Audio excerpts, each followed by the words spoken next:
Hello viewers,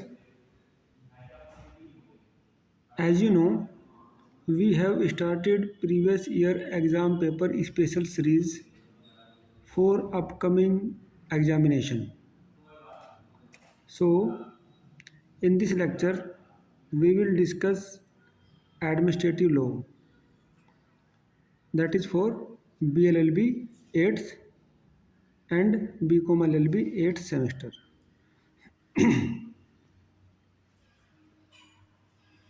आने वाली परीक्षाओं को ध्यान में रखते हुए पहले के जो एग्ज़ाम पेपर्स हैं उनको ध्यान में रखते हुए किस तरह से पेपर बनते हैं ये सीरीज़ शुरू की गई है। अब आज का जो वीडियो लेक्चर रहेगा वो एडमिनिस्ट्रेटिव लॉ के ऊपर रहेगा। देखिए आप, without wasting any time, maximum marks hundreds. First of all, very short answer. Now question number 1, ज़रा नोट करें इसको अपनी नोटबुक पर। ये मोस्ट रिपीटेड क्वेश्चंस हैं। ये देखिए, बिल्कुल लेटेस्ट क्वेश्चन पेपर है मई 2025 का।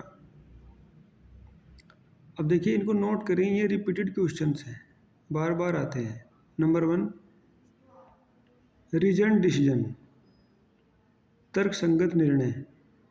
2, रूल ऑफ लॉ, विधि का शासन। ये बहुत इंपॉर्टेंट है, इसको जानना बहुत ही आवश्यक है, ये हमेशा रिपीट होता है, अब की बार भी आ जाए। 3, दूसरे पक्ष को सुनो, ओडी आल्ट्रम पार्टम। 4, अधिकार परीक्षा की याचिका, रिट ऑफ क्यो वारंटो। और question number 5, doctrine of legitimate expectation, वैध उम्मीद का सिद्धांत। नाउ नोट करिएगा शॉर्ट में। देखिए क्वेश्चन नंबर 6, पक्षपात के सिद्धांत से आप क्या समझते हैं? पक्षपात का वर्गीकरण करते हुए इन सिद्धांतों को समझाइए। What do you understand by doctrine of bias? Giving the classification of bias, explain the doctrine. ठीक है, ये 10th मार्क्स में आता है। क्वेश्चन नंबर 7,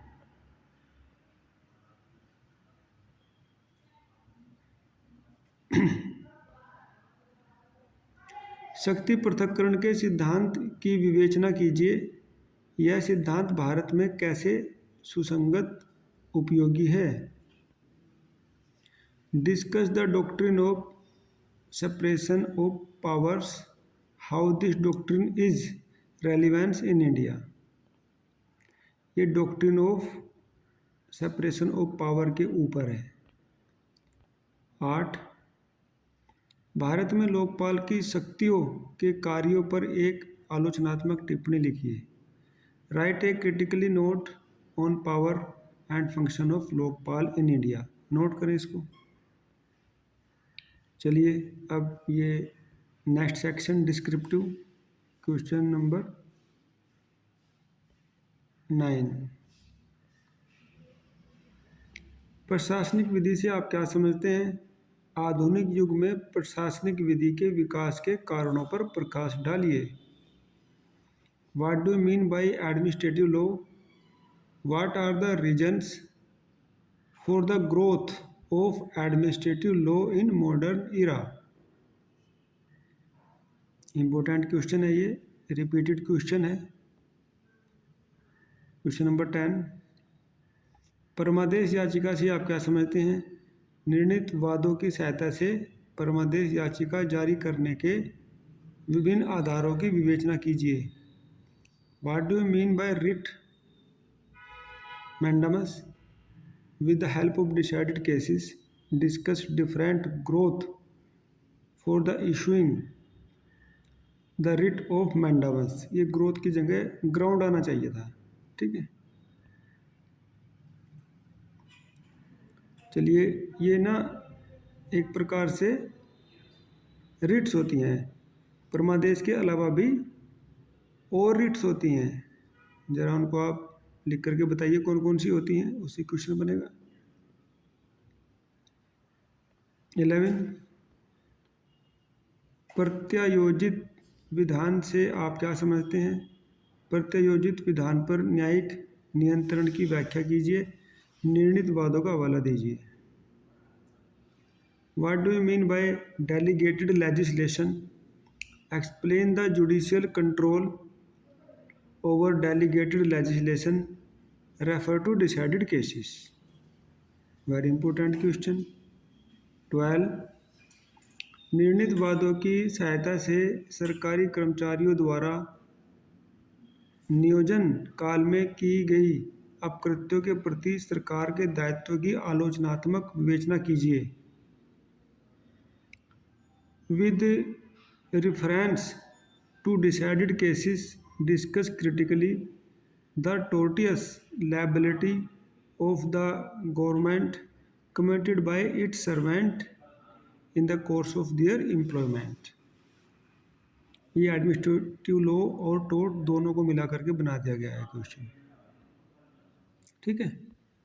और अब ये नेक्स्ट 13, ज़रा नोट करें इसको, क्वेश्चन नंबर 13।